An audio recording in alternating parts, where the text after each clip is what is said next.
Espero hayan tenido un excelente fin de semana.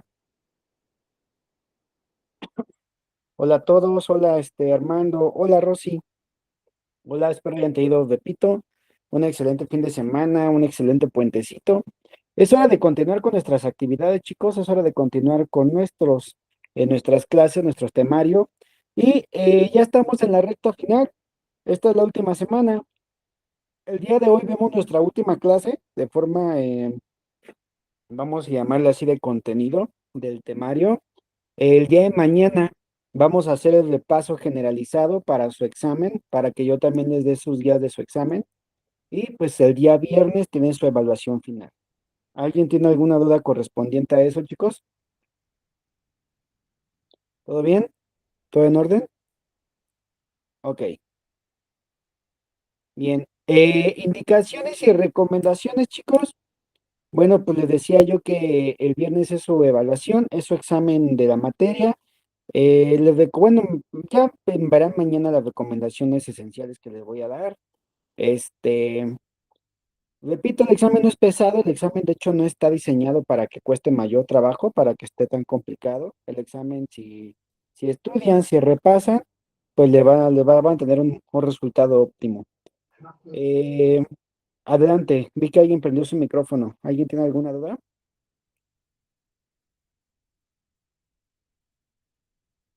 ¿Alguien tiene alguna duda, chicos? ¿No? Ok. Chicos, me está aventando el aviso aquí en la computadora que la conexión está un poco inestable. Entonces, si en algún momento llegan a ver que se me pausa la pantalla o se me va la señal o algo, me avisan para pues conectarla, ¿verdad? Porque me está aventando el aviso a la computadora de que la conexión está un poquito inestable. Entonces, por cualquier cosa de que se llegue a cortar o algo similar, pues para seguir aquí preparados o buscar la alternativa. Bien, chicos, pues vamos a empezar entonces con nuestra clase. Repito, ya nada más que tenemos el día de hoy, mañana les doy su guía y su examen. Chicos, importante, ahorita que están la mayoría. La siguiente semana empieza nueva materia, ¿ok? Hasta ahí no hay duda, no hay dudas en ese tema. Creo y me parece que van a estar teniendo la materia de enfermería profesional, si mal no recuerdo. Entonces viene su materia de enfermería profesional y lo más seguro es que la vayan a estar tomando conmigo. Entonces, pues ya como les había dicho, nada más, pues ojalá y no tengan problemas, chicos. El siguiente mes tenemos muchas actividades, su servidor va un poco movido. Entonces, no tienen problema con que de vez en cuando entonces las clases sean grabadas o tengamos esa modalidad. ¿No tienen mayor problema, chicos? ¿No? Ok, ok, chicos, muy bien.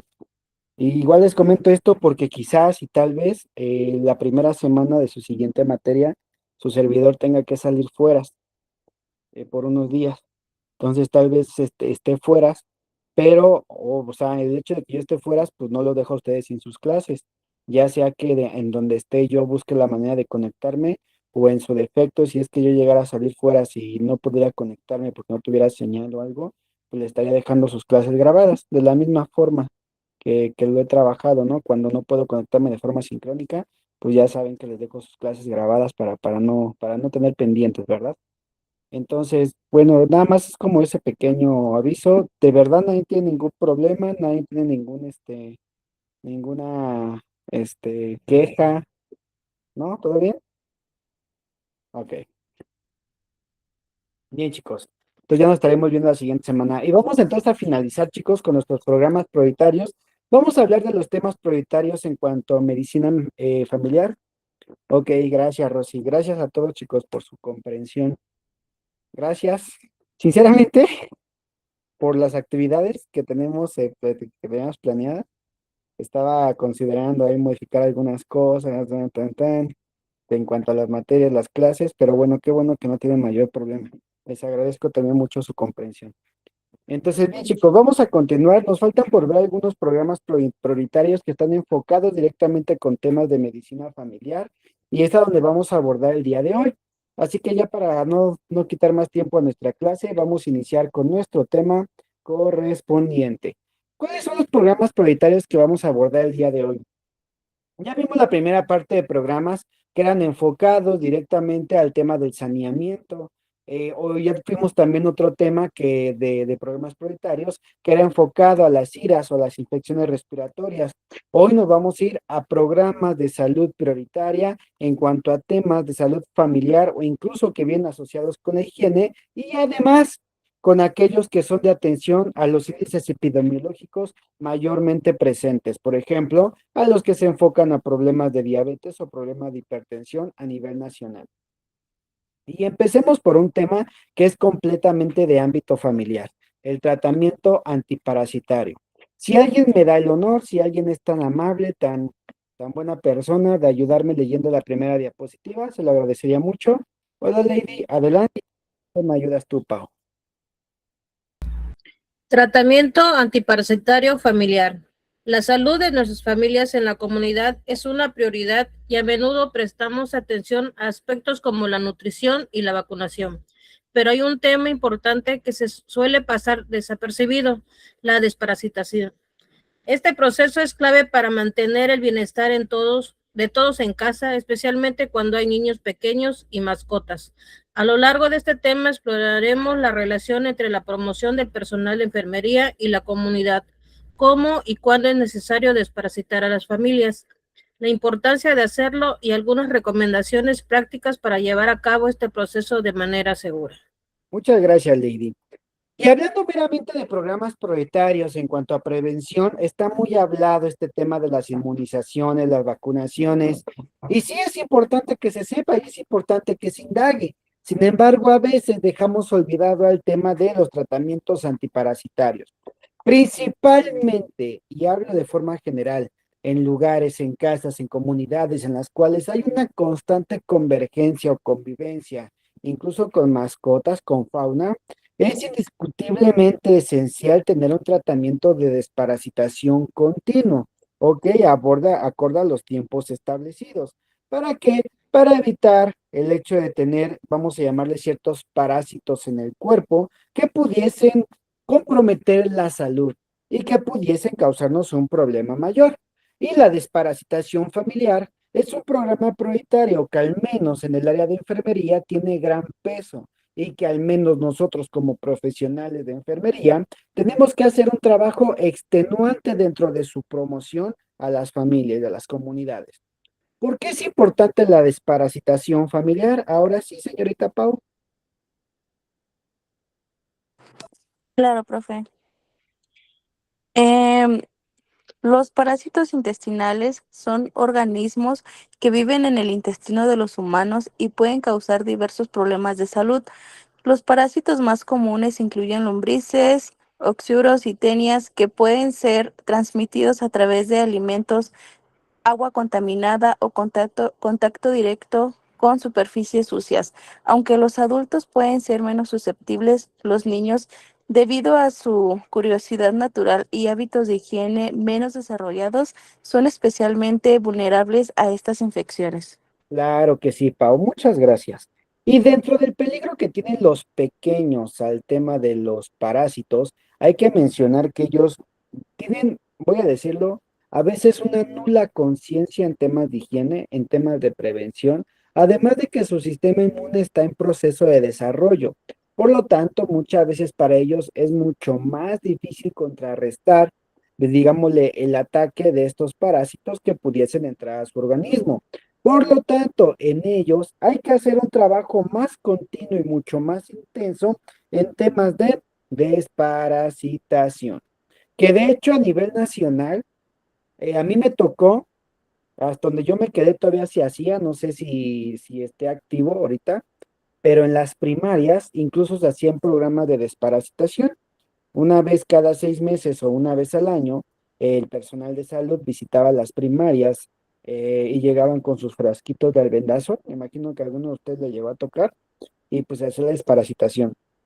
Desconozco si se sigue haciendo de forma continua, si sigue activo ese programa prioritario, si alguien ahorita está en primer nivel que nos pudiese compartir si es que todavía está activo, pero hasta hace unos años era un programa de alcance completamente a nivel nacional y de homologación generalizada a todas las poblaciones pequeñas. ¿Por qué? pequeñas en cuanto a que niños pequeños. ¿Por qué? Por la susceptibilidad que tienen estos mismos a tener contagios por estos parásitos. Luego nos dice, adelante Flor, ¿te encendiste tu micrófono? De hecho, profe, de hecho, buenas tardes a todos. De hecho, aquí en Yucatán, cuando van los Ajá. menores a vacunación, les dan su dotación para los parásitos. Sí, de hecho, no sé si ustedes sepan, pero ustedes como profesionales de la salud, si pertenecen a un primer, segundo nivel, homologado al Sistema Nacional de Salud de conveniencia por parte de gubernamental, o sea, el IMSS o ISSSTE, ustedes pueden solicitar incluso las cajas de albendazol de 50 piezas. No sé si lo sepan, hay unas cajas de albendazol que traen 50 piezas y ustedes pueden incluso empezar a hacer su desparasitación a nivel comunitario o familiar o incluso en algunas veces sacan sus cajitas y se van a las escuelas a hacer programas de desparasitación. Entonces, es muy común que en una unidad de primer nivel se haga en el centro de salud, sí, eso es muy, muy común porque pues, es el punto de partida para estos programas, pero hasta hace unos años tenía mucho impacto, por ejemplo, en el ámbito escolar para los pequeños. Y ahorita parte de las nuevas, no como actualizaciones, sino nuevas tendencias, era esa, que muchas veces ya no se trabajaba con el albendazol en frasquito, en solución, pero ya se estaban ejerciendo estos pastilleros, que son cajitas con 50 pastillas aproximadamente, y es con las que ya se estaba haciendo este trabajo de desparasitación. Entonces, digo, todo va cambiando, no sé tampoco qué disponibilidad tengan en las unidades en las cuales laboren, pero es parte de las nuevas tendencias, incluso que están surgiendo en temas de desparasitación, como un dato extra, ¿no? Bien. Dice, los efectos de una manifestación parasitaria pueden ir desde molestias menores como dolor abdominal y fatiga, hasta problemas más graves como afecciones en la sangre, deficiencia de glóbulos, lo cual se transforma en anemia, pérdida de peso y obviamente una desnutrición. Además de esto, los parásitos pueden afectar la absorción de nutrientes, afectando así la distribución de los nutrientes en nuestro organismo de forma sistémica y en algunos casos llegar a entorpecer o obstacularizar parte del trabajo de perfusión.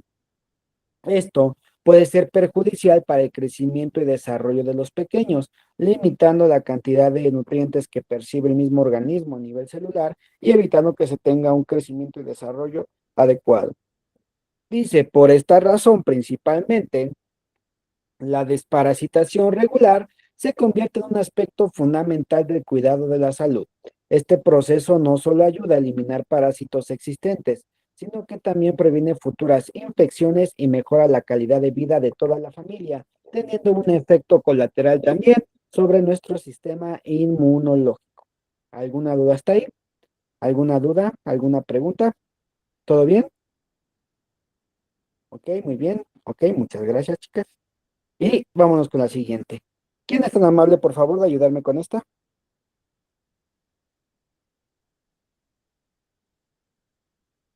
Adelante, Rosy. Y que yo no he sido quien es arrestado y enjuiciado por homicidio. ¿Cuándo debo desparasitar a mi familia? La frecuencia de la desparasitación depende de varios factores, como la edad de los miembros de la familia, su estilo de vida y el entorno en el que viven.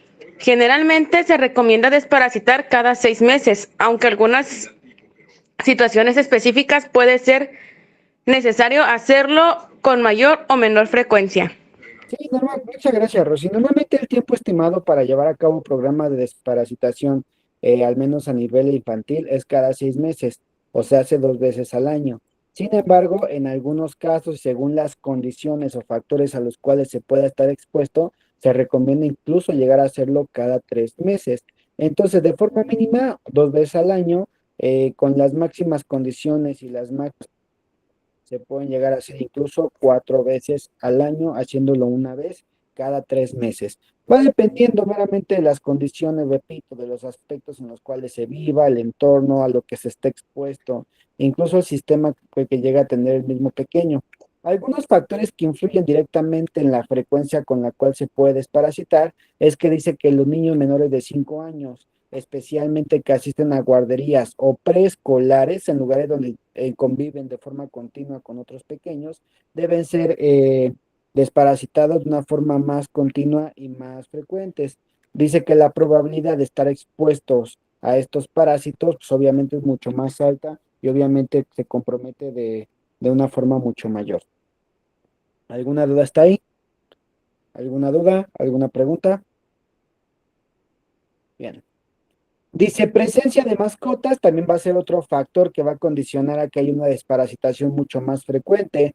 ¿Qué mascotas? Los perros y los gatos. Y de ahí vienen los llamados auxurios que hace rato mencionaban. Pueden ser portadores de parásitos que fácilmente se transmiten al cuerpo humano. Si hay animales en casa, es recomendable sincronizar la desparasitación familiar y también con la de las mascotas. Quiere decir que si desparasitamos a la familia, también a los animalitos, tenemos que hacerlo de forma colateral. Y es muy fácil, incluso las pastillas, las tabletas con las que suelen desparasitar a los adultos, a una persona, a los humanos, por así decirlo, se pueden usar también para la desparasitación de los animalitos. En el caso de los perros, dependiendo de su tamaño, se les puede dar desde media a una tableta, y en el caso de que tengan gatitos, con un cuartito de tableta también pueden hacer una desparasitación en ellos. Y lo pueden hacer, de hecho, ustedes dentro de medicina familiar, o más bien nosotros como profesionales de la salud, en el área de medicina familiar, podemos facilitar el albendazol y darle las indicaciones necesarias a los pacientes o a los usuarios para hacerse una desparasitación incluso en casa. Eh, si no atenta, si no hay ninguna condición que pudiese contraponerse contra la desparasitación, es un proceso en el cual nosotros podemos orientar y hacer la prescripción. Que repito, solamente si pertenecemos a un ámbito del Sistema Nacional de Salud con dependencia gubernamental en primer nivel, se puede hacer esta prescripción y utilizando el marbete y la receta oficial de la institución para la cual estemos trabajando. Pero enfermería, después del 21 de octubre de 2025, bajo el acuerdo que se publicó en el Diario Oficial de la Federación, tiene completo control o completo permiso de prescripción inicial para los fármacos antiparasitarios como el albendazol. Dice, entorno y hábitos de higiene. Si vives en una zona rural o en un lugar donde el acceso a agua potable es muy limitado, es posible que tu familia esté en mucho mayor riesgo de exposición a parásitos. En estos casos, la desparasitación puede ser necesaria cada 4 meses. ¿Ok? ¿Alguien me ayuda con este, por favor, si es tan amable?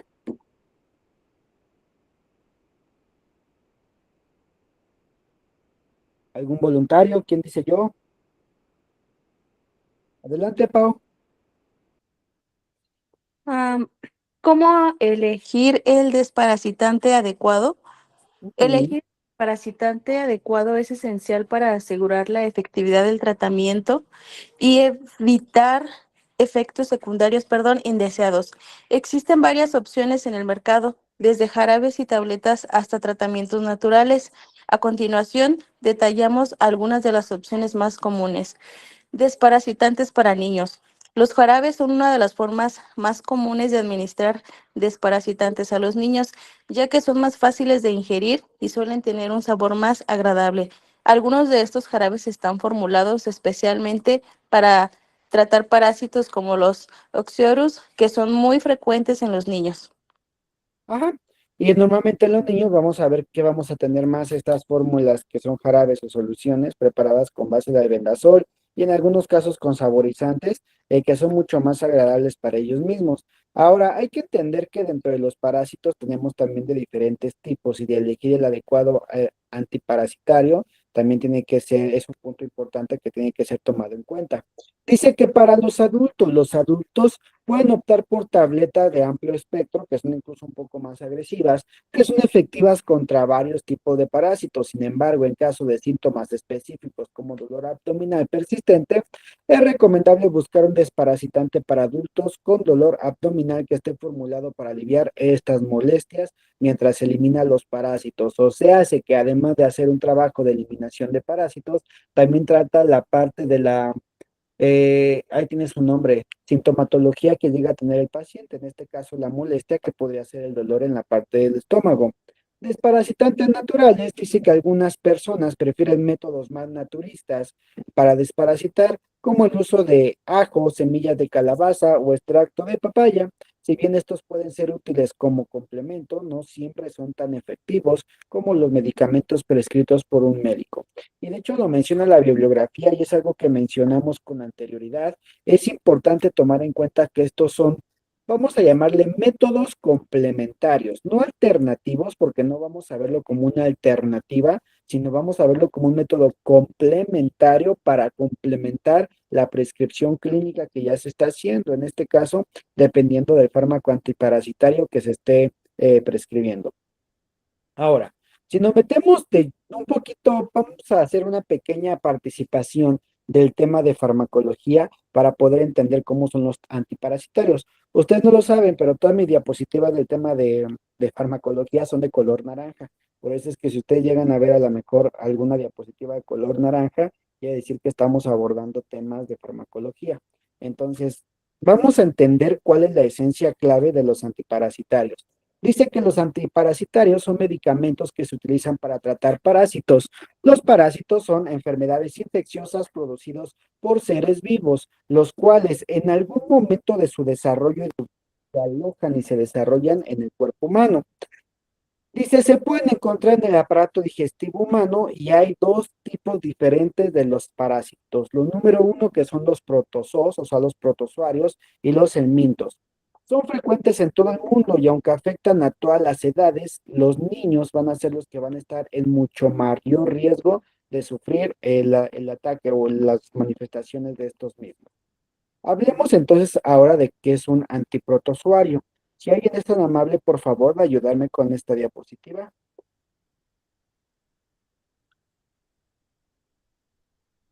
No se amontonen uno por uno. ¿Cuántos voluntarios? Adelante, Rací. Antiprotozoarios. Los antiprotozoarios son agentes que se utilizan para tratar las infecciones por protozoos. Las infecciones por protozoos son comunes en áreas tropicales. Los protozoos son organismos unicelulares que pasan por varias etapas en sus ciclos de vida, incluida al menos una fase como parásito humano. Si bien los protozoos prosperan en el clima tropical, también pueden sobrevivir y reproducirse en cualquier área donde la gente viva en condiciones insalubres de hacinamiento. Ajá, muchas gracias, Rosy. Y hay que entender entonces que los antiprotozoarios van a ser los medicamentos destinados a tratar o a combatir a los protozoos. Los protozoos son aquellos organismos unicelulares, repito, son parásitos unicelulares, son micros, o sea, son unas cositas pequeñitas que nunca van a ser visibles ante la vista humana, ¿ok? Pero para poder eliminarlos y para poder tratarlo, necesitamos medicamentos que estén enfocados en ser antiprotozoos, antiprotozoarios también se le conocen, ¿ok? Puede sobrevivir ante diferentes condiciones, pueden reproducirse de una forma más fácil y normalmente se pueden desarrollar con mucho mayor facilidad en condiciones en las cuales no se tenga higiene, se tenga mucha humedad y también en lugares donde se presente hacinamiento. ¿Ok? ¿Y cuál es el otro tipo de los parásitos? Los helmínticos, que para ellos tenemos los medicamentos antihelminíticos. Dice, en medicina humana y veterinaria, un antihelminítico es un medicamento utilizado para el tratamiento de las helmintiasis, es decir, las infestaciones por vermes, helmintos o lombrices. Ay, perdón. Los antihelmínticos provocan la erradicación de las lombrices parásitas del cuerpo de manera rápida y completa, ya sea matándolos o incitando a que tengan una conducta de huida del cuerpo. Dice, esto disminuye la carga parasitaria sin dejar complicaciones de la manifestación. O sea, hace que los helmínicos son aquellos parásitos que ya no son unicelulares, que suelen ser un conjunto de células o que son multicelulares y que suelen ser incluso perceptibles a la vista humana. Por ejemplo, las lombrices, ¿no? Las famosas lombrices que luego se alojan en la barriguilla, en la parte digestiva, que muchas veces los medicamentos lo que hacen es estimular a que éstas salgan, ¿no? Y en más de un caso luego se llega a dar que cuando se llegan a desparasitar a los pequeños que viven en condiciones insalubres o que tienen presencia de estos mismos, incluso se suelen espantar y se suelen alarmar, porque a veces cuando van a defecar, cuando van al baño, es cuando hay expulsión de estas lombrices. Entonces es importante pues mencionarles antes de dar un tratamiento antiparasitario de lo que se puede manifestar y lo que pueden llegar a tener presencia de, para que no haya como que terror o pánico en estos al llegarse a presentar una situación de estas. Pero aquí voy volviendo a mi diapositiva, los helmínticos van a tener esa propiedad o esa característica, que van a ser visibles al ojo humano y van a estar compuestos de una estructura o un tejido multicelular, ¿ok? Incluso, por ejemplo, no sé, los piojos también se consideran un parásito, no sé si ustedes sabían, porque literalmente están viviendo y alimentándose en un cuerpo, en un organismo. Entonces, estos que son perceptibles a la vista se le conoce como helminíticos, ¿ok? Y son multicelulares, o sea que ya no se componen solamente una célula, sino que ya son estructuras o tejidos que se componen de diferentes puntos. ¿Alguna duda hasta ahí? ¿Dudas? ¿Preguntas? ¿No? Ok. Y dice, los parásitos más frecuentes en nuestro entorno, en los fármacos que se emplean para curarlos o para tratarlos. ¿Alguien me ayuda, por favor, con mi listado, si es tan amable? ¿O lo escojo yo por dedocracia? Ah, ya se ofreció Iván. Adelante, Iván. Buenas tardes, profe. Hola. Es la Giardia, gracias. Giardia lamblia, metronidazol, tinidazol, criptosporidiosis, rehidratación oral o intravenosa, enterobius vermicularis, que es el bemendazol o pamuato de pirantel. Sí, discúlpenme, pero vengo un poquito tomado. No es cierto, no alcanzo a leer bien. No te Ascaris preocupes. lumbricoides, mebendazol o albendazol, A ver, mira, a ver si alcanza a ver mejor. trichura, ¿Trichura? mebendazol, tenias, saginata, solium, que es el prazicantel, himenolepsis, ¿qué es? Himenolepis, nana, Ajá. Ajá. praziacantel. Prazicantel. Santa madre. Sí, estos que están viendo aquí, los nombres que están de este lado son los microorganismos, o en este caso los parásitos que se pueden presentar, y los que están del otro lado, o sea, después de los dos puntos, estos de acá, son los medicamentos con los cuales se puede tratar. Por ejemplo, si hablamos de las caries lumbricoides, lo podemos tratar con el mebendazol o el albendazol. Si hablamos de las tenias, se puede tratar con el praziacuantel. Si hablamos de la gardia lambral, lo podemos tratar con el metronidazol o tenidazol.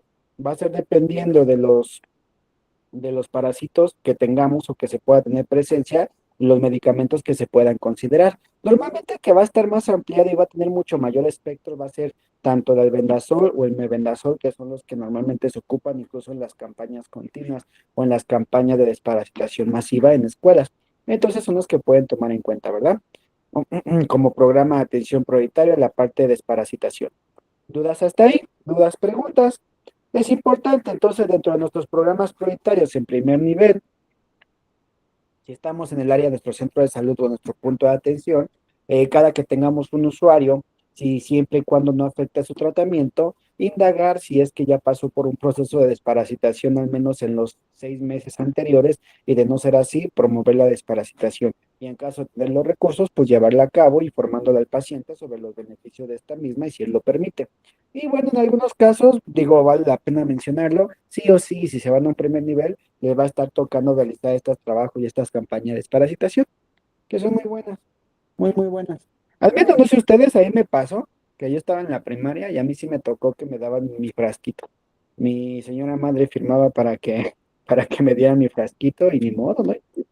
Te tomabas tu frasquito para desparasitarte. En la primaria en la que me tocó. Repito, no sé si sigas estando activo ese programa. No tengo sobrinos y no tengo hijos, entonces no sé si siga estando activo ese programa, pero pues esperamos que sí, porque era muy buen programa. Bien, ¿algunas dudas con este programa? ¿Algunas dudas con la parte de la desparasitación? ¿Todo bien? Bien, nos vamos a un tema que me encanta, nos vamos a un tema que es bueno, es completo, me encanta de explicarlo, que es el tema de prevención de enfermedades crónico-degenerativas, ¿ok? Porque en este tema de prevención a problemas crónico-degenerativas, especialmente empezamos por la presión arterial, la hipertensión arterial, vamos a desmentir muchos mitos que se nos han dicho acerca de la hipertensión arterial. Y les aseguro que algunos de los temas que yo les voy a dar ahorita, o algunos de los conceptos que vamos a manejar, algunos no lo sabían, o quizá ya se les había olvidado, pero son incluso temas de actualización según la AJA y que son nuevos parámetros y consideraciones en cuanto a la tensión arterial. Y vamos a empezar. Dice que en México, mínimo, 30 millones de personas viven con hipertensión arterial, o sea que ya amanecimos bravos. Dice, es decir, 1 de cada 4 personas tienen este padecimiento y el 46% de estas personas lo desconocen. Y ojo, antes se decía, 1 persona de cada 4 personas adultos mayores la tiene. Pues ya no es así. Ahora, entre los adultos mayores, al menos 1 de cada 3 lo tiene y puede que otra lo tenga y lo desconozca. Y a nivel general de la población, 1/4 parte de la población mexicana vive con hipertensión. Y el 46% no siquiera lo sabe, o sea que más de la mitad ni siquiera lo sabe, no, perdón, un poco menos de la mitad ni siquiera sabe que tiene problemas de hipertensión. Y vamos a hacer un pequeño ejemplo. Ahorita estamos conectados. 1, 2, 3, 4, 5, 6, 7, 8, 9, 10, 11. De estas 11 personas, ustedes que sepan quién de ustedes tiene hipertensión. Yo, Iván. ¿Quién más? ¿Estás tomando? Dice que Lady, ella también. Vean, ya salimos las 4 personas de las 11. ¿Ok? O sea que sí, efectivamente, casi 1/3 o 1/4 parte de la población en general tiene problemas de hipertensión. ¿Ok? Y quizás alguno de ustedes la empiece a tener o la tenga y lo desconoce y no lo sabe. ¿Y por qué se desconoce? Porque nos dieron mala información. Incluso hasta los parámetros de tensión arterial que nos habían explicado y que nos habían explicado los enfermerosaurios ya no funcionan de la misma forma y ahorita vamos a ver por qué. Dicen, la hipertensión se da cuando las arterias se hacen rígidas y no dejan pasar el flujo de sangre normalmente. Esto hace que el corazón haga un gran esfuerzo para bombear la sangre. Si no se controla, puede provocar infarto al miocardio, ensanchamiento del corazón, insuficiencia cardíaca, embolia y arritmia. Y esta bibliografía, sinceramente, se queda corta a todas las condiciones que pueden causar problemas de hipertensión. Para empezar, hay que entender que nuestro trabajo hemodinámico, o sea, nuestro sistema, ¿cómo se llama? Circulatorio, pero tiene otro nombre, cardiovascular. Nuestro sistema cardiovascular tiene 3 componentes esenciales. Los 3 componentes de nuestro sistema cardiovascular, los voy a mencionar, que ya se los mencioné en anatomía y fisiología, pero lo voy a volver a decir: el corazón, los vasos sanguíneos y la cantidad volémica que hay en el cuerpo, o sea, la sangre. Este triángulo se le conoce como triángulo de la perfusión. ¿Por qué? Porque tienen que estar funcionando de forma adecuada los 3 elementos para que la circulación, o sea, la perfusión e irrigación, funcione de forma adecuada. Cualquier falla, alteración en uno de estos 3 factores nos puede llevar a un colapso cardiovascular. Y también hay condiciones que pueden afectar a cada uno de ellos que nos pueden llevar a tener problemas de hipertensión. Por ejemplo, para empezar, hay que entender que la tensión arterial es la fuerza con la cual la sangre se bombea hacia las arterias, o sea que golpea las paredes de las arterias para llegar a todo el cuerpo en la circulación mayor. Cada que el ventrículo izquierdo, para ser más exacto, se contrae, la sangre se expulsa y la fuerza con la que se expulsa, el mayor punto de contracción, que es el mayor punto de fuerza, es lo que conocemos como la tensión arterial sistólica. Cuando se relaja el ventrículo, o sea que hay es un punto de menor fuerza en las arterias, es la tensión arterial distólica. Entonces, sístole, diástole, sístole, diástole. ¿Ok? Entonces, si el corazón, empecemos con nuestro triángulo de la perfusión, si el corazón empieza a tener un trabajo más tónico, más fuerte, ¿qué va a causar en la tensión arterial? Pues un aumento de tensión arterial. Y esa es una de las varias causas que pueden hacer que se suba la tensión arterial. Y de ahí viene a que muchas sustancias energéticas que llegan a contener algunas sustancias, por ejemplo, como el gluconato de calcio, llega a generar que el trabajo tónico sea más fuerte y esto se manifiesta incluso con alteraciones en la tensión arterial. Entonces, aquí la bibliografía vamos a dejarla tantito de un lado, porque hay que entender que la tensión arterial no solamente se da por la afección a las arterias, sino por alguno de las tres elementos del triángulo de perfusión que se puede haber alterado. Y número uno es el corazón. Número dos, hablemos ahora sí de las arterias. Las arterias pueden hacer que la tensión arterial se suba. Por ejemplo, si tenemos las arterias abiertas, o sea, se dilatadas, la presión disminuye adentro de estas mismas, y lo voy a explicar. Cuando ustedes jugaban con la manguera del agua de su casa y ponían el dedo, obviamente el espacio por el que salía el agua se veía reducido, entonces salía con mucho más presión. Pero si la arteria se hacía grande, o en este caso tú quitabas el dedo, la presión disminuía. Pasa igual con la sangre, por lo tanto, si tus vasos sanguíneos en algún momento llegan a contraerse de forma sistemática y continua, eso va a hacer que la tensión arterial también pueda subir. Entonces, eso es un factor que puede hacer que tu tensión arterial suba. Y hablemos de algunas otras condiciones relacionadas. El estrés normalmente está asociado con una sobresegregación, por ejemplo, de adrenalina, y la adrenalina tiene acciones vasoconstrictoras. Quiere decir que por eso las personas que se estresan mucho llegan a tener acciones de que se les llega a subir la presión o llegan a tener ataques hipertensivos. ¿Por qué?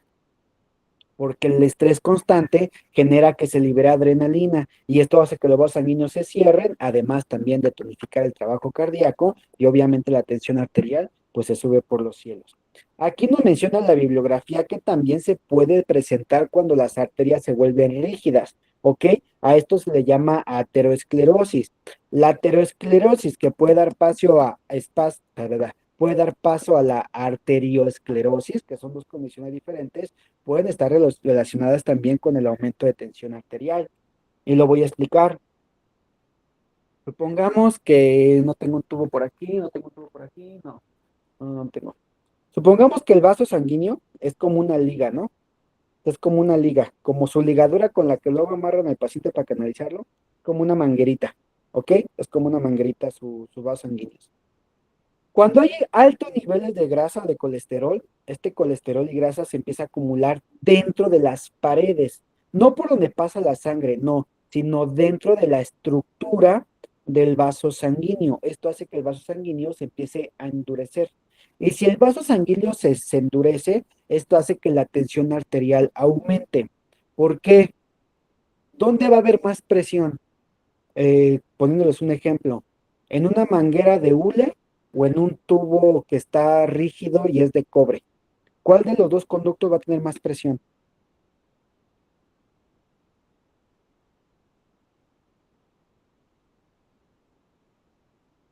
O sea, amontonen uno por uno.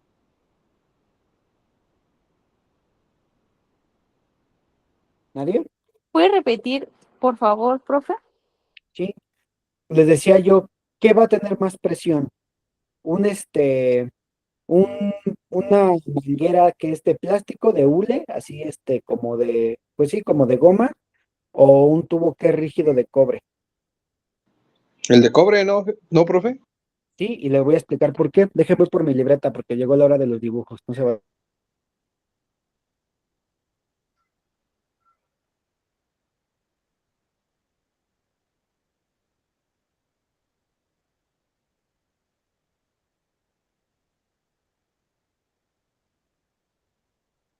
Ya volví.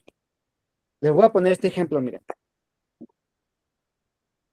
Tenemos un tubo rígido y aquí tenemos un tubo que es de goma. ¿Ok? El de arriba está rígido, el de abajo es de goma. Vamos a suponerlo así. Cuando hay una acumulación de grasa dentro de las paredes de las arterias, dentro de estas paredes se acumula la grasa, obviamente las paredes se vuelven más rígidas, ya no tienen la misma flexibilidad, porque esta acumulación hace que se endurezcan, ¿ok? Por aquí pasa la sangre, por aquí pasa la sangre, sin embargo, dentro de las paredes ya están rígidas por la acumulación de grasa, ¿ok?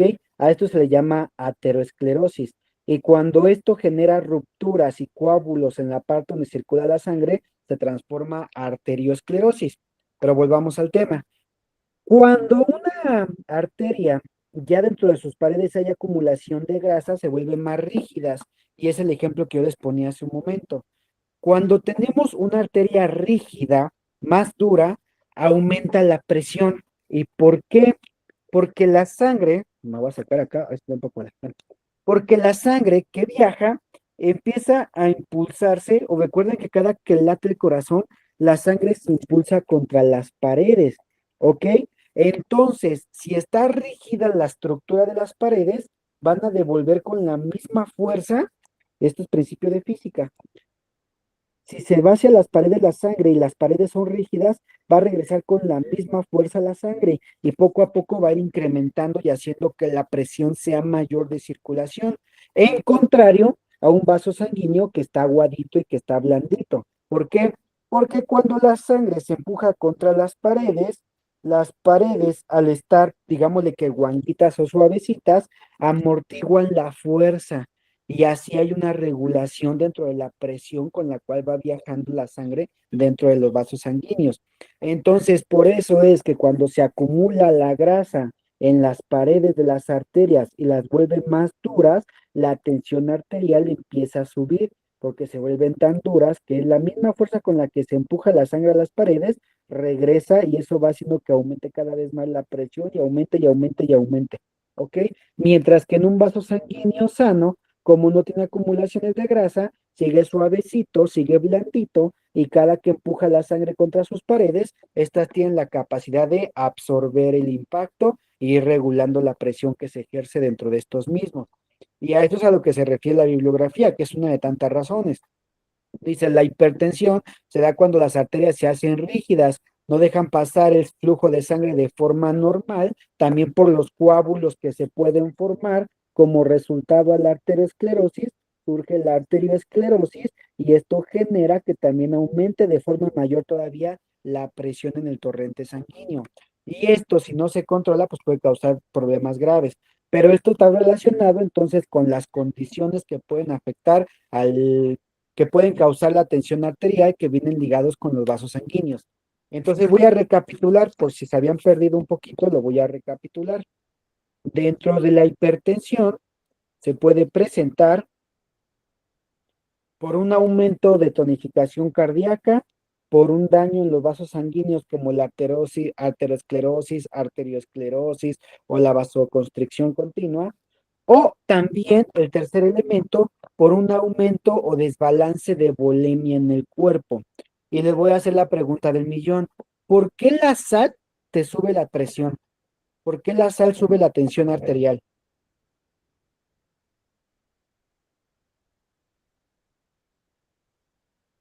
¿Por qué la sal? ¿Por qué el sodio te sube la tensión arterial?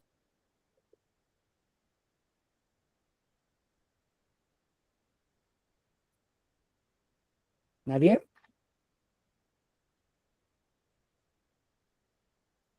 ¿Nadie sabe? Ok. La respuesta está en un proceso de nuestro cuerpo que se llama sistema angiotensor o sistema de renina-angiotensina. ¿Ok? El sistema de angiotensina es un sistema mediante el cual una hormona llamada renina va evolucionando por nuestro torrente sanguíneo hasta llegar de nuevo a nuestros riñones. Esta hormona se transforma primero en terrenina, angiotensina 1, después angiotensina 2 y al último se transforma en aldosterona. ¿Y qué hace meramente este ciclo y esta hormona? Está regulando los niveles electrolíticos y sódicos de nuestro cuerpo para retener volemia o en su defecto desecharla.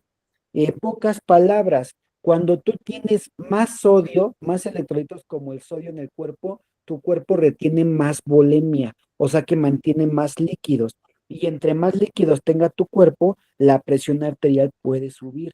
Por eso el sodio no se le indica a pacientes con hipertensión, porque eso puede hacer que la presión se les eleve todavía más de lo normal. Entonces, recuerden, el sodio siempre va a ser un retensor de volemia en el cuerpo, que Para una persona hipertensa le puede subir la presión todavía más de los niveles que pueda presentar y puede ser un daño severo. Por eso a las personas que se les llega a bajar la presión, les dan cosas saladas para retener volemia y reponer parte de la tensión arterial. Por eso cuando ustedes están crudos, las cosas saladas les saben tan buenas y les ayudan tanto como las maruchan. ¿Por qué? Porque están muy saladas y ese sodio les ayuda a retener líquidos y les ayuda a combatir la deshidratación que tienen después de su cruda infernal, por si no lo sabían.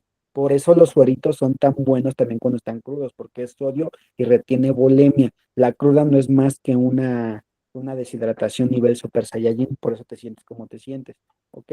Pero bueno, entonces, también el exceso de volemia, por el contrario, cuando hay mucha volemia y aparte niveles altos de sodio, también puede hacer que se te suba la presión.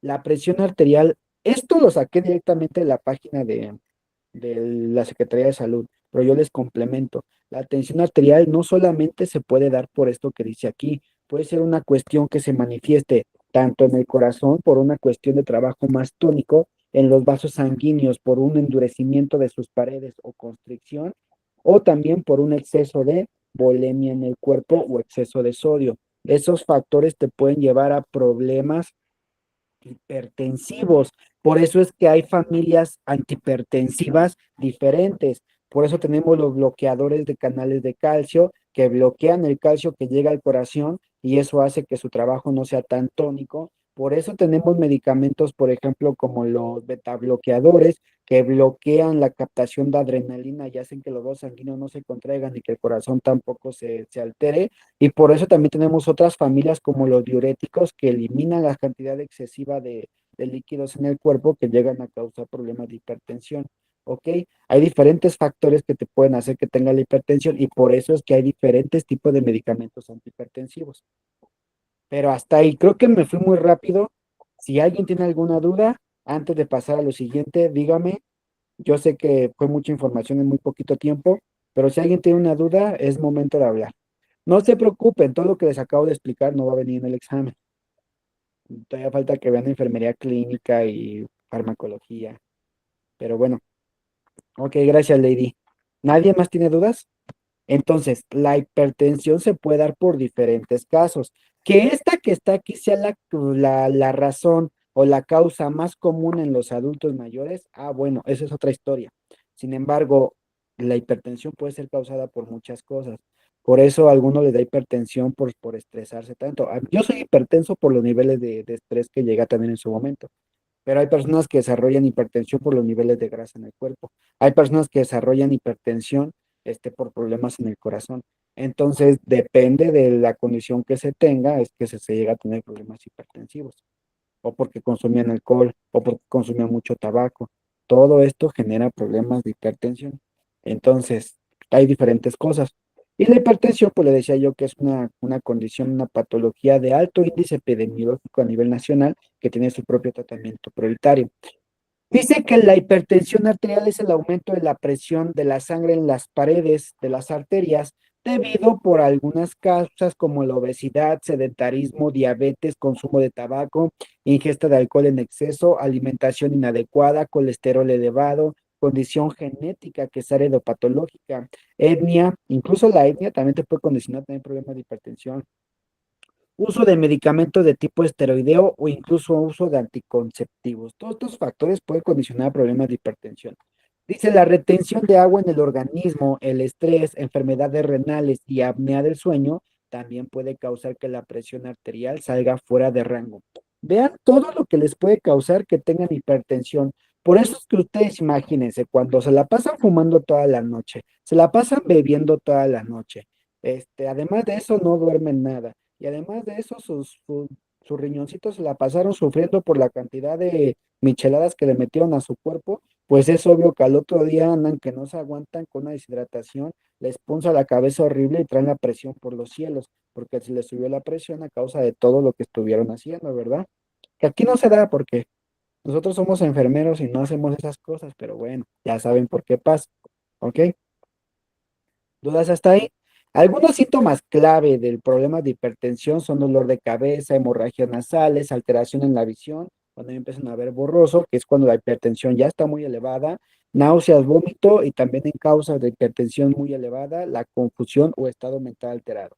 Ahora, hay que entender algo, que la hipertensión tanto puede ser una cuestión, vamos a llamarle aguda o una cuestión clínica. ¿A qué me refiero con aguda? Supongamos que Pau se fue ayer a tomar, se fue a divertir, se desveló, fumó mucho, tomó mucho y hoy amaneció cruda y con la presión altísima. Ese es un episodio de hipertensión agudo. ¿Por qué? Porque se elevó su tensión arterial a base de los eventos previos que tuvo ella.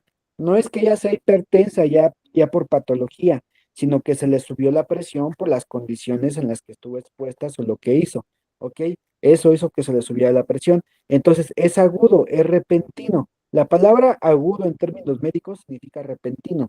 Por eso es que su hipertensión es repentina y va a pasar después, pero ella no significa que ya tenga hipertensión de forma crónica. ¿Sí me explico? Y por el otro lado, a lo mejor estoy yo. Yo que como estuve mucho tiempo bajo estrés, mi cuerpo ya tiene condiciones de hipertensión, aunque yo no tome, aunque yo no fume, aunque yo no salga, aunque yo me duerma mis horas, pero por esas condiciones que ya tiene mi cuerpo, yo ya me hice hipertenso. La diferencia entre ella y yo es que yo ya lo desarrollé de una forma crónica y ella lo está pasando por episodios hipertensivos agudos. O sea que no es que ella tenga el problema crónico degenerativo, sino que las condiciones que vivió la hicieron tener un episodio de hipertensión. ¿Sí me explicó? Adelante, Pau. De hecho, profe, nosotros tuvimos el caso de un muchacho joven, 22 años, Ujú. que iba al gimnasio, se drogaba, tomaba preentreno, todas esas cosas, y una presión de 240 Ah, sobre su 170. De verdad estaba, así duró como un mes. Muy mal el muchacho, de hecho, quedó con una cardiomegalia grado 2 creo, si no mal máquina. recuerdo, y súper mal. Y después de que se dio de alta, regresaba a consulta, pero pues ya él ya es hipertenso y dijo el internista que ya había quedado hipertenso por eso mismo, porque también Sí, fumaba. sí. No, y aparte eso de los preentrenos y todas esas cosas que se meten son malísimas, ¿eh? Eso, si no hay un médico que te los indique, no lo hagan, porque eso es malísimo para su organismo. Quien lleva toda la carga es su corazón. Le estás metiendo una bombas y bombas de sustancias a tu corazón y el corazón trabaja a su máximo punto. Hace que el corazón tenga un trabajo más tónico y excesivo. Por eso es que el corazón luego empieza a crecer, porque como todo músculo puede empezar a desarrollarse. Y ustedes dirán, ah, pues tiene un corazón más grande, tiene un corazón mejor. No, el problema es que los conductos o las paredes internas del corazón también crecen. Eso hace que las cavidades se vuelvan más pequeñas porque las paredes también crecen. Y eso genera también que pues empiezan a desarrollarse insuficiencias cardíacas y problemas pues mayores. Dice Armando, mejor gorditos y bonitos. ¿Verdad que sí? Digo, tampoco tanto, pero pues ahí andamos, ¿verdad? Felices. No, yo no digo que no, es bueno el ejercicio, es bueno la actividad física, pero sana, o sea, sin estarse metiendo tantas cosas, porque esas cosas, digo, sí llega un punto en el que pueden jugarles en contra de su salud. Obviamente en el gimnasio no te lo dicen, ¿no? Porque ellos quieren vender.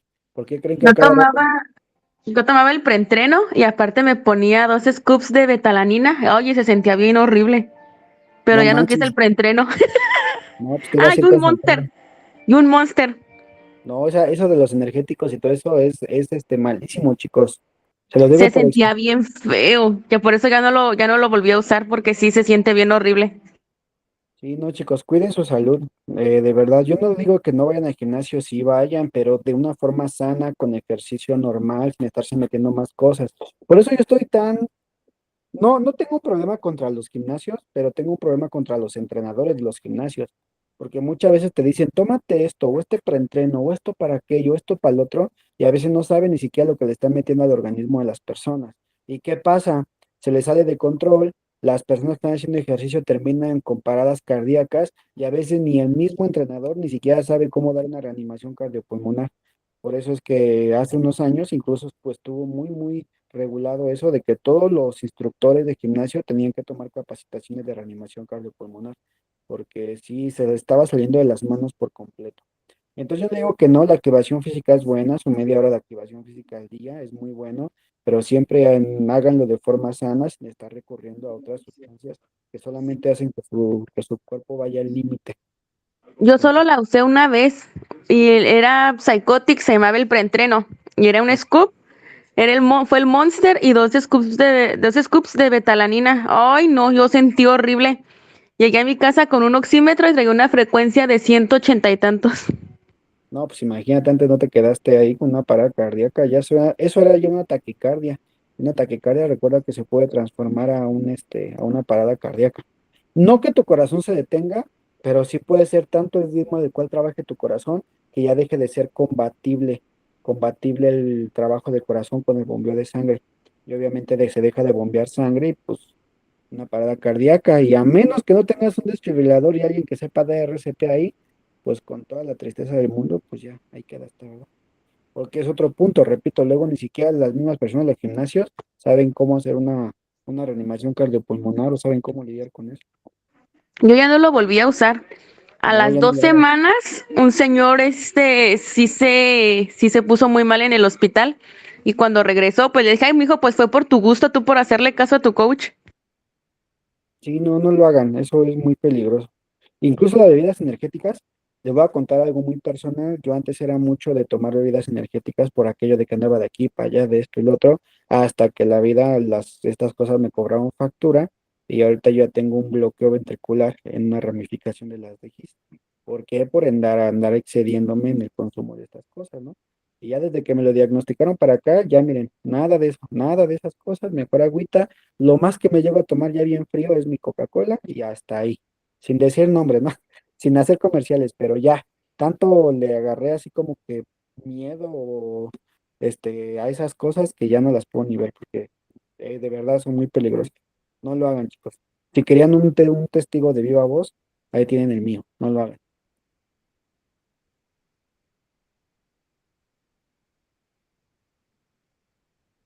Bien, vámonos con la siguiente diapositiva. Ay, ¿dónde está mi diapositiva? Bien. Retención de bulimia, también repito, puede causar problemas de hipertensión. Dice, en las etapas iniciales las personas carecen de sintomatología, por ello es que es tan alto el porcentaje de quienes desconocen que tienen hipertensión. Conforme avancen los síntomas son más comunes. Lo que más va a presentar una persona hipertensa va a ser dolor de cabeza, zumbidos en el oído. Este, Hay una condición, olvidé cuál es, no recuerdo cómo se llama, pero incluso cuando las personas se acuestan, llegan a escuchar su latido en la almohada. Ok, eso también es una sintomatología de hipertensión. Sensación de ver luces, los llamados fosfenos, náuseas, vómitos, sangrado nasal, porque se revientan los pequeños vasos sanguíneos por el exceso de presión y llegan a presentarse estas hemorragias, incluso palpitaciones. En la fase aguda también puede provocar cansancio, confusión, ansiedad, dolor torácico y temblores musculares. Así que mucho ojo con la hipertensión. ¿Ok? Mm, mm, mm. Dice, se recomienda medir la tensión arterial cada mes y de forma continua. Así, número uno, se tiene una edad mayor a 40 años. Número dos, se vive con sobrepeso. Número tres, no se realiza ningún tipo de activación física. Número cuatro, se consume tabaco. Número cinco, se sufre de estrés continuo, valga la redundancia. Y si tienen más de dos de estas, hijos, olvídense. Y obviamente tienen que estar monitoreando y cuidando sus niveles de tensión arterial y acudiendo a una unidad médica de salud lo antes posible y de forma continua para dar seguimiento. Ahora, yo les platicaba y yo les había dicho que nos mintieron a muchos de nosotros en nuestro programa de formación, porque a muchos nos dijeron, la tensión arterial normal es 120, 10 más, 10 menos. Eh, Espérenme, déjenme les contesto a unos compañeros de grupo. Ya. Entonces, a veces a muchos nos dijeron, la tensión arterial son 120 con 10 más, 10 menos, con esta variación, etcétera, pero déjenme decirles que, pues como les decía, estos datos ya son incorrectos. La AJA publicó hace no mucho la nueva guía para cuidados de hipertensión, en los cuales establecen los valores, pues que son los buenos. Y créanme que aunque la AJA publicó esto por ahí en 2022, Les platico mientras conecto mi tableta. Desde 2022-2023, estos parámetros ya se habían publicado desde el 2015, pero como muchas personas los desconocían o no sabían ni tenían idea de este artículo, por eso cuando la AJA los toma como referencia para su nueva publicación de cuidados en hipertensión, todos dijeron, oh sí, la AJA nos trajo nuevos parámetros. Bueno, realmente no. La AJA los dio a conocer, pero esos parámetros ya existían por instituciones de cardiología desde el 2017. Pero bueno, como haya sido la historia, pues ya los tenemos y ya están disponibles. Y no lo digo yo, esto lo pueden verificar directamente en la página de la Asociación Americana del Corazón. Aquí arriba, si ponen atención, está el logotipo de la Asociación Americana del Corazón, American Heart Association, y también American Stroke Association, que es la institución o la asociación dedicada al estudio de los eventos vasculares cerebrales, que se conoce como código stroke, que es una consecuencia de la hipertensión. ¿Y cuáles son los parámetros que nos dice la AJA? Ok, la tensión arterial normal va a ser de 120 para abajo en sistólica y en diastólica de 80 para abajo. Esta es la tensión arterial normal. O sea que eso de 120, 10 más, 10 menos, ya no está activo, ya está súper contraindicado, ya está obsoleto. Lo ideal es tener una tensión arterial menor a 120, ya como punto máximo 120. ¿Dudas hasta ahí? Ahora, una tensión arterial elevada es toda tensión arterial que llega de 120 a 129, ¿ok? Ese rango arribita de 120, de 120 a 129 en sistólica, y aunque se mantenga igual en diastólica, ya estamos hablando de una tensión arterial elevada. Ya hay una elevación de tensión arterial. Ahora, si la tensión arterial llega hasta 130 en sistólica, hasta 139, o se hace que ya hay un aumento de 20 en comparación a la tensión arterial normal, de 130 a 139, ya hablamos de una tensión arterial hipertensión grado 1. Y vean, ay, lo moví. Desde 130 ya es hipertensión grado 1. ¿Y dónde queda entonces eso que nos decían de que 130 todavía no era normal? ¿Verdad que no? Entonces, toda tensión arterial de 130 a 139 ya es hipertensión grado 1. Y en la diastólica, si tenemos elevación de 80 a 89, también hay hipertensión grado 1. La diferencia es que esta presión, la diastólica, está relacionada con la presión que está teniendo o se está manifestando en los vasos sanguíneos, aun y cuando hay una relajación del ventrículo izquierdo. Ahora, si la sistólica llega a subir de 140 para arriba, ya hablamos de una tensión arterial en hipertensión grado 2, o en su defecto que la diastólica esté arriba de 90. Hipertensión grado 2, ¿ok? Y crisis hipertensiva, ya cuando tenemos que preocuparnos es cuando la tensión arterial sube más allá de 180 en sistólica y más de 120 en diastólica. Y esto, aunque es una actualización nueva, por así decirlo, por parte de la AJA, este término de crisis hipertensiva, que está aquí abajo, también la AJA ya lo está dejando de ocupar. La AJA ya lo está mencionando o ya lo cambió, que cuando tenemos una tensión arterial sistólica por encima de 180, ya no se le conoce como crisis hipertensivas, ya tenemos dos variantes, ¿ok? O es una o es otra. La primera, una emergencia hipertensiva, ¿por qué? Porque ya hay una tensión arterial sistólica arriba de 180 y está causando un daño a los órganos diana, o el otro nombre que se da también es tensión arterial marcadamente elevada sintomática, que es cuando la tensión arterial sistólica está elevándose arriba de 180, pero todavía no hay daño a los órganos diana.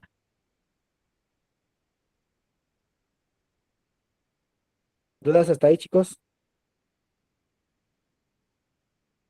Entonces recuerden, cuando la tensión arterial llega a subir más allá de 180 en sistólica y más de 120 en diastólica, aquí la AJA nos decía que era crisis de hipertensión, sí, así se conocía, pero ahorita la AJA ya nos da dos opciones más. O es una emergencia hipertensiva, emergencia, no, pues mejor se los escribo en el grupo, ¿va? En el chat de aquí. Le iba a que escribir aquí en la diapositiva, pero mejor se los escribo acá. Bien.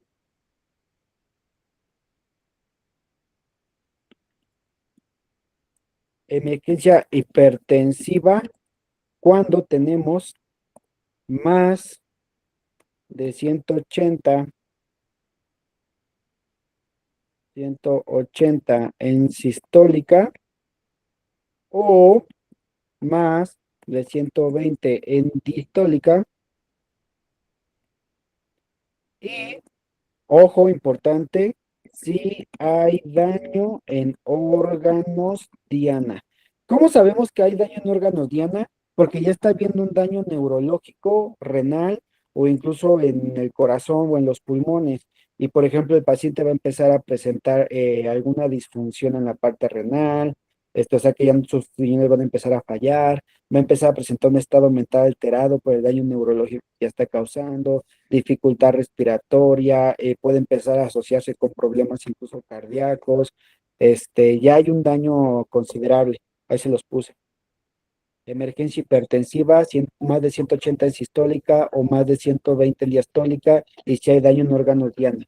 Y la otra variante les decía yo que era tensión arterial marcadamente elevada, que es cuando igual tenemos más de 180 en sistólica o más de 120 en diastólica, pero aún no hay daño en los órganos diana. Y ojo, punto importante, la tensión arterial, perdón, cuando hay una emergencia hipertensiva, o sea, cuando ya tenemos un daño en los órganos diana, hipertensiva, debe tratarse en una hora máximo.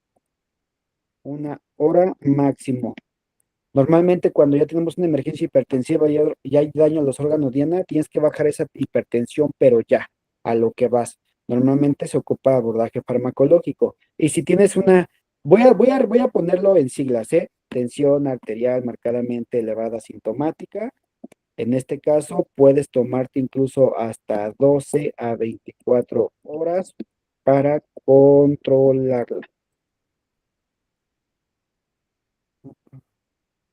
Sí, Iván, con la nitroglicerina, lo que hace es que hace que tus vasos sanguíneos se abran y eso permite una vasodilatación y libera parte de la presión que hay en los vasos sanguíneos. Entonces, bueno, aquí ya les puse, por si quieren tomarlo en cuenta también en su chat, por si le quieren tomar pantallazo.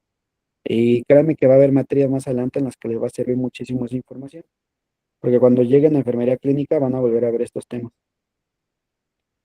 Dice, casi la mitad de las personas con este problema de salud acude a consulta médica debido a la sintomatología aguda y en muchos casos hay daño en riñones, corazón, cerebro, les decía yo hace un momento cuando hay una emergencia hipertensiva y con el consecuente riesgo de insuficiencia cardíaca, infarto, problemas cerebrales, evento vascular cerebral, arritmias, falla renal, hemorragia cerebral, presencia de neurisma, retinopatía hipertensiva, problemas de agudeza visual o incluso el fallecimiento. Cuando la emergencia hipertensiva está muy desarrollada, puede llevar incluso a problemas de muerte. Dice que el tratamiento médico es individualizado y se basa en fármacos inhibidores de la enzima convertidora en angiotensina, inhibe el ciclo angiotensor que le decía hace un momento.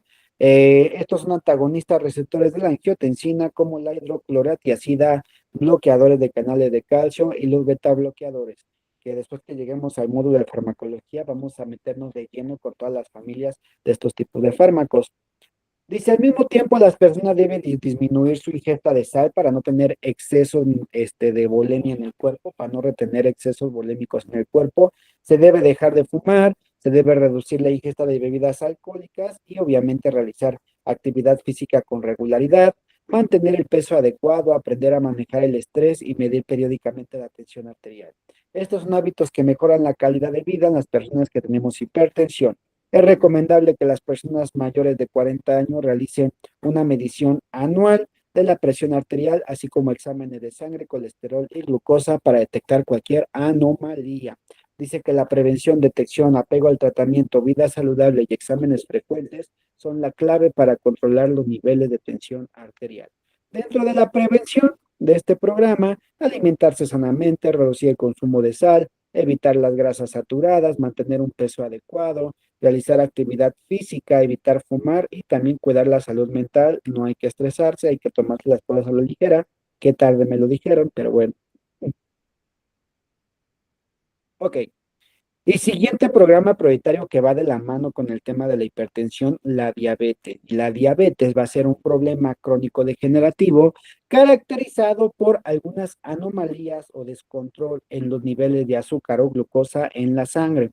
Esto asociado a problemas ya sea de deficiencia de insulina, que afecta al corazón, ojos, riñones o sistema nervioso, o en su defecto a una resistencia celular. Ahorita vamos a ver un poquito más de lleno cada uno de los tipos de esto.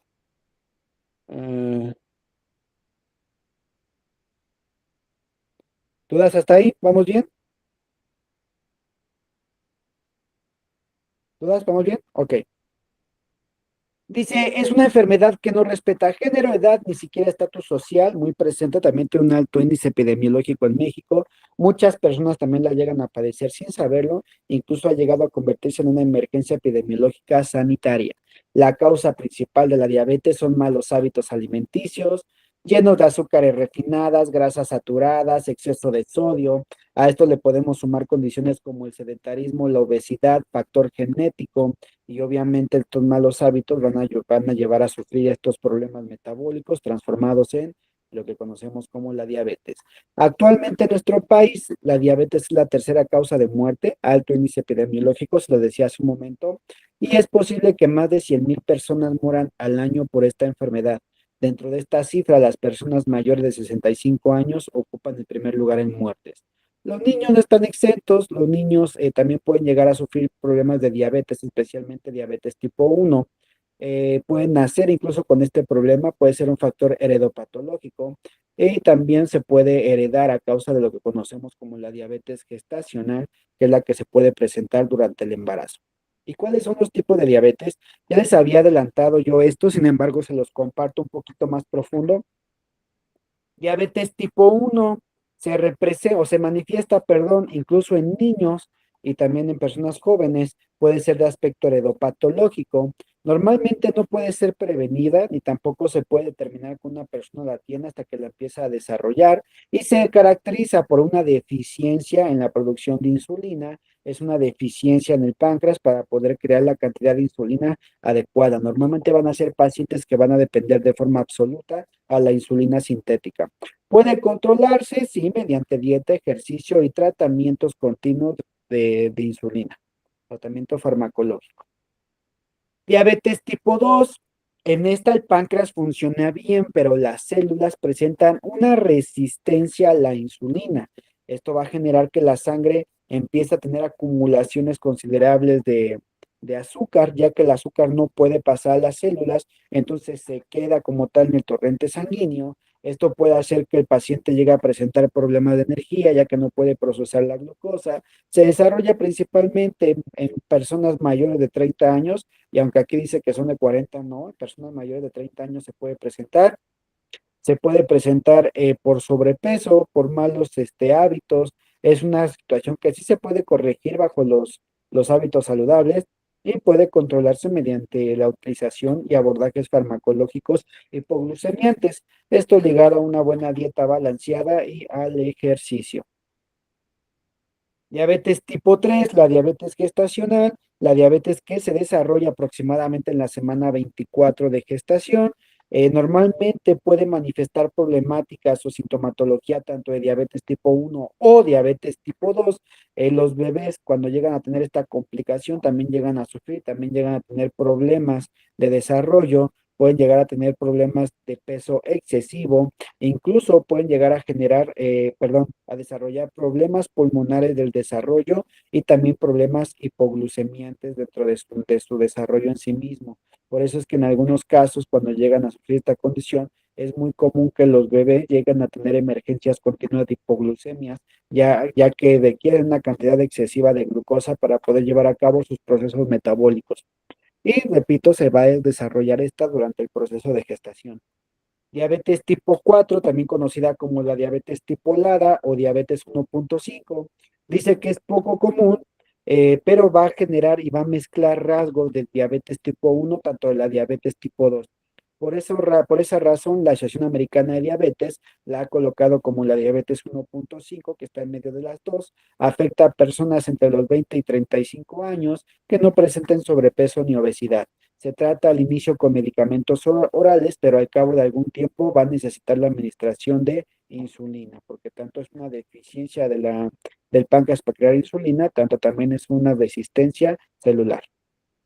Y la última, la nuevecita, la que nos toca estrenar a nuestra generación de profesionales, diabetes tipo 5, llamada diabetes tipo 5, es una diabetes relacionada con la desnutrición. Hay una falla en el páncreas para la generación de insulina, pero esa base de la desnutrición que se pueda tener normalmente se presenta en regiones poco desarrolladas con problemas de pobreza y desnutrición, por ejemplo, África, Asia del Sur y otras zonas con altos índices de pobreza, entre los que también se presenta Jamaica, país en el cual fue descubierta esta diabetes en 1955, pero hasta el 2024 fue reconocida por la Federación Internacional de Diabetes. Se manifiesta en personas muy delgadas que han tenido problemas severos de desnutrición, se presenta en la adolescencia o juventud y requiere tratamientos específicos y enfoques diferentes a los que conocemos. ¿Por qué se reconoció hasta ahora, después de tanto tiempo? Dice que para aumentar la conciencia médica y política sobre esta condición y dar solución. Dos malas noticias, bueno, una buena y una mala noticia. La mala, pues es que ya está presente, actúa principalmente sobre niños y en poblaciones jóvenes. La buena, noticia, y digo, voy a sonar mal y egoísta, pero es que en México no se ha presentado.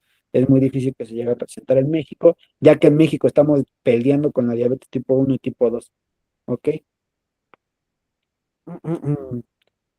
Los síntomas son diferentes dependiendo del tipo de diabetes, eso hay que saberlo, pero cuando los niveles de azúcar son altos, se presenta una sensación de mucha hambre y mucha sed. Incluso llega a perder peso de forma brusca, de forma aguda. Hay una necesidad continua de orinar a menudo y también se llega a sentir cansancio. Por otro lado, las personas con diabetes tipo 2 es común no presentar síntomas al inicio, incluso es posible que los tengan durante muchos años o que no se presenten hasta después de muchos años. En estos casos, la detección de la diabetes suele darse mediante un análisis de sangre midiendo la hemoglobina glucosilada, pero se puede reconocer la enfermedad ante síntomas como disfunción eréctil, visión borrosa y dolor entumecimiento en los pies o las manos debido a la corrosión que se generan las capas que cubren los nervios que llegan a las extremidades. Entonces llega a generar esta sensación. Empieza a presentar neuropatías también. Algunas recomendaciones para el tratamiento y prevención de diabetes: llevar dieta equilibrada, realizar 30 minutos de ejercicio al día mínimo, beber 2 litros de agua al día, recuerda que tu salud está en tus manos y debe llevar tus hábitos saludables que te permitan tener una calidad de vida sana para ti y toda la familia, y hay que recomendárselo y más bien recordárselo continuamente a las comunidades. Dentro de los 5 consejos que se establecen para el cuidado de diabetes: hacer actividad física de forma continua, no saltarse comidas, eso es esencial, consumir altos niveles de fibra, disminuir la cantidad de azúcares, harinas y endulcorantes, y obviamente también tomar muchas cantidades de agua. Las recomendaciones claves para la diabetes mellitus tipo 2. Y bien, chicos y chicas, ¿alguien tiene alguna duda? ¿Alguna pregunta?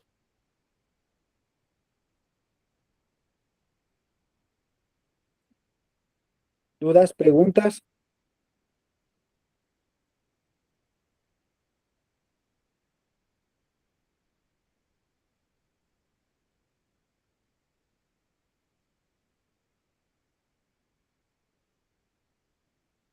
¿No hay dudas? Ok. Entonces, permítame tanto. Eh,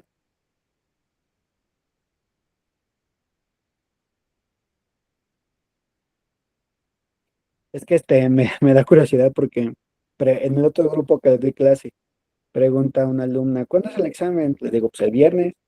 Y dicen, ¿a poco? Y les digo, pues sí, se los estaba recordando cada clase. Ya vi que no me ponen atención. Pero ustedes sí me ponen atención, ¿verdad? Por eso son mis favoritos. Ah. Bien, chicos. Bien, chicos, preguntas, dudas, ¿no? ¿Seguros?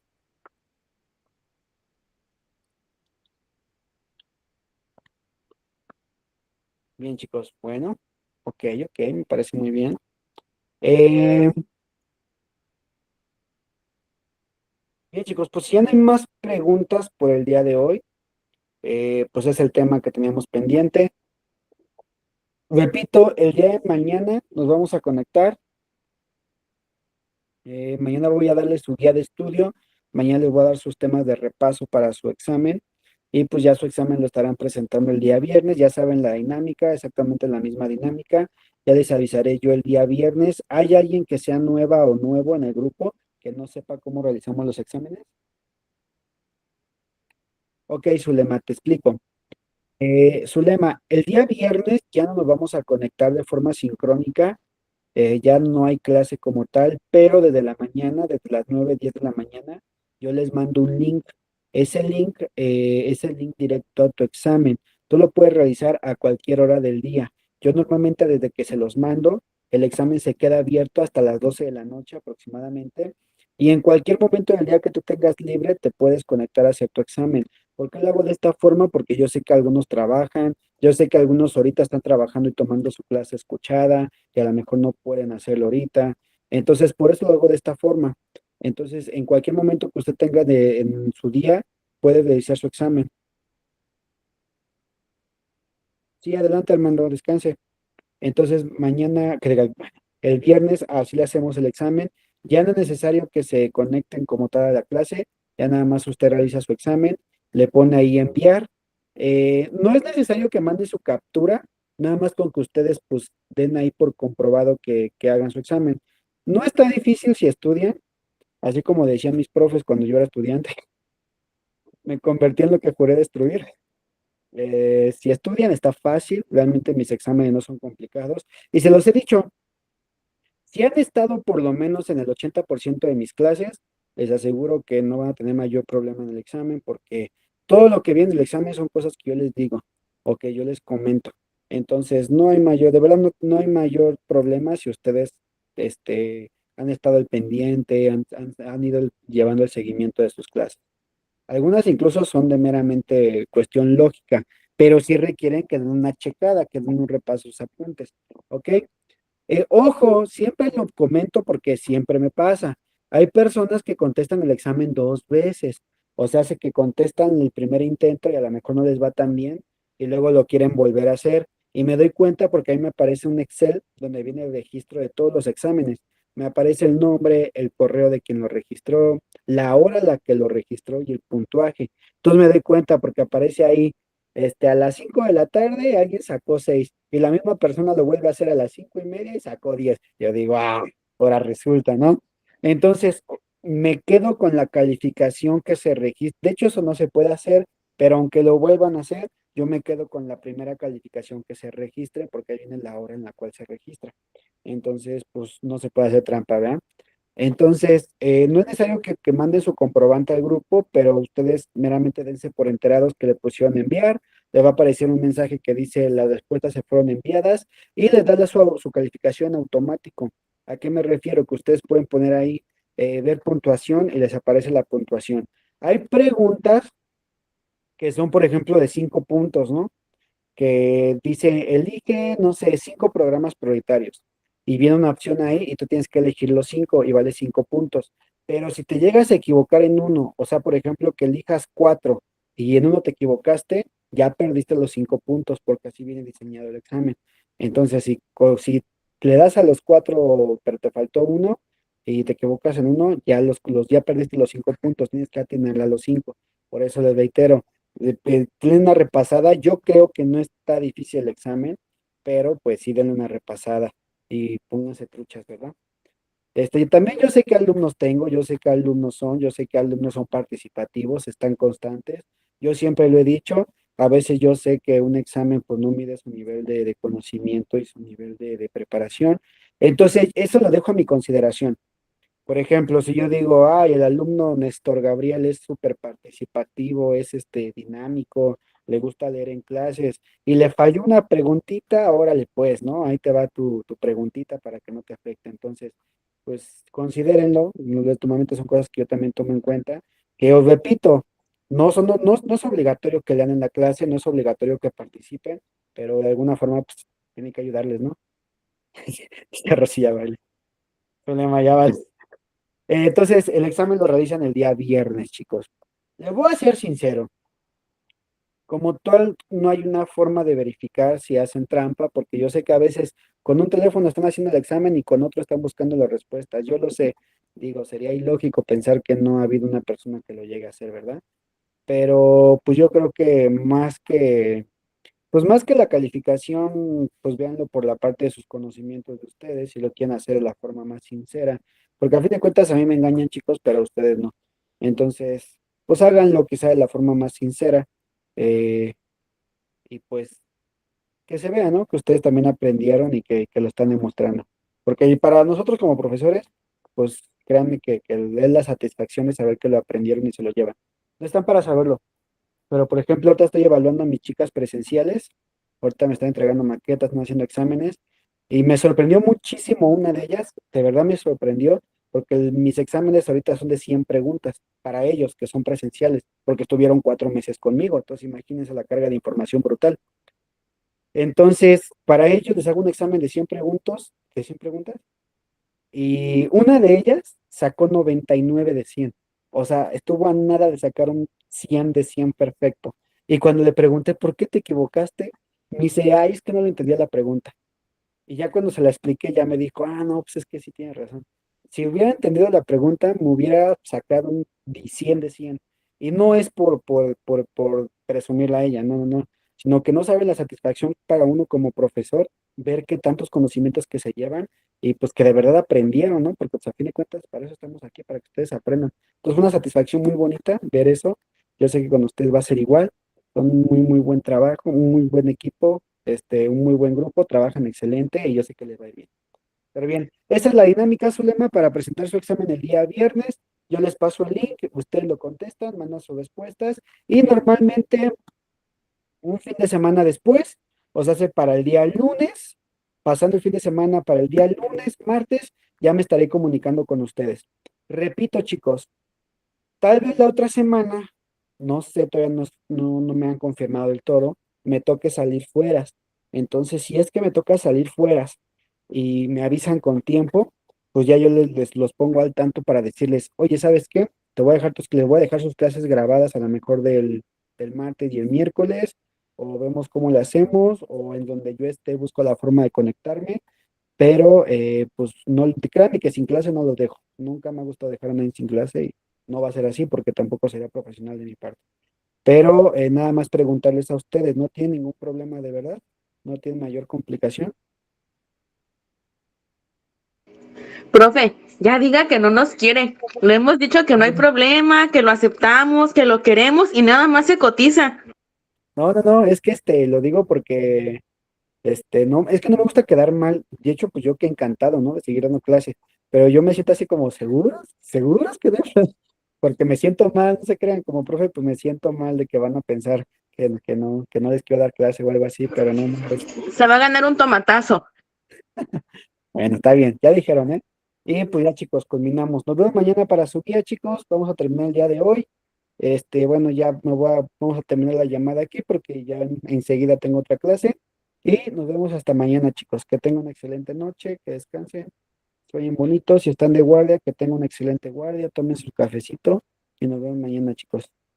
Que descansen. Hasta mañana, Flor. Hasta mañana, Zulema. Hasta mañana a todos. Sale, hasta mañana, profe. Hasta mañana, Descanse. Iván. Hasta mañana, Rosy, Alejandra. Hasta mañana, Descansen descansen. todos. Descanse, Descanse, Iván. profe, hasta mañana. Descanse todo. Hasta mañana. Hasta mañana, profe. Buenas noches. Hasta mañana, Xiomara.